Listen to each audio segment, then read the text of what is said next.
একটানা ২ মাস এবং ৮ ম্যাচ পর ভিনিসিয়াস জুনিয়র নতুন হেয়ার স্টাইল নিয়ে মাঠে নামার সাথে সাথেই ১ গোল এবং অসাধারণ একটি অ্যাসিস্ট এবং সে যে পিছনে না দেখে বালবার্দে রান মেক করতেছিল ওইটা খেয়াল করার সাথে সাথে সে বলটি ব্যাকে স্টপ করে দেয় এবং বালবার্দে হট এ শট এবং ক্লিয়ার গোল এবং ভিনিসিয়াসের গোলটা ১০০% ক্রেডিট দিতে হবে বেলিংহামকে।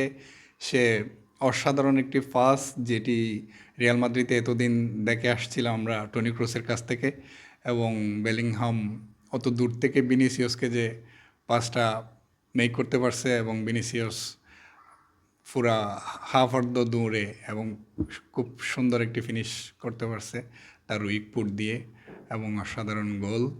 আর সবচেয়ে বড় কথা হচ্ছে আমাদের ড্যান হুইলসেন, সে টানা ৩ ম্যাচে যেভাবে পারফর্ম করে যাচ্ছে মনে হচ্ছে সে মাদ্রিদের সাথে সদস্য ম্যাচ খেলে ফেলেছে অলরেডি।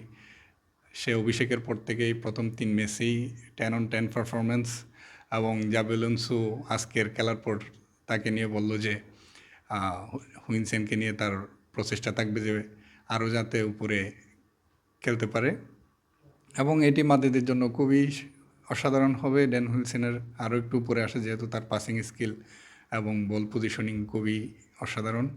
আর সবচেয়ে যেটা আমাদের জন্য মাদ্রিদ ফ্যানের জন্য এতদিন ধরে যেটা চাচ্ছিলাম যে জাবি আলোনসোর যেটা বায়ার্ন লেভারকুসেনের সাথে ছিল ৩-৫-২ এই ফরমেশনটা, সে লেভারকুসেনকে এই ফরমেশন দিয়ে কত কী না করলো বুন্দেসলিগা, এবং সেটি আজকে প্রথমবার রিয়াল মাদ্রিদের মাঠে প্রতিফলন এবং সবচেয়ে ভালো রেজাল্ট। আলোনসোর একটি সুন্দর বিষয় হচ্ছে ম্যাচ শেষে রদ্রিগো যে কয়েক মিনিট খেলছে খুব ভালো একটা দিন যায়নি তার, এবং তাকে নিয়ে তো এখন কথা চলতেছে মাদ্রিদ ছেড়ে চলে যাবে, কিন্তু তারপরও যে সে তার এখনও পর্যন্ত যেহেতু জাবি আলোনসোর প্লেয়ার হিসেবে আছে, দলে আছে, এবং সে তাকে আগলে রেখেছে একটি খারাপ পারফরমেন্সের পরও তাকে সাহস জুগিয়েছে এবং তার সাথে কথা বলেছে।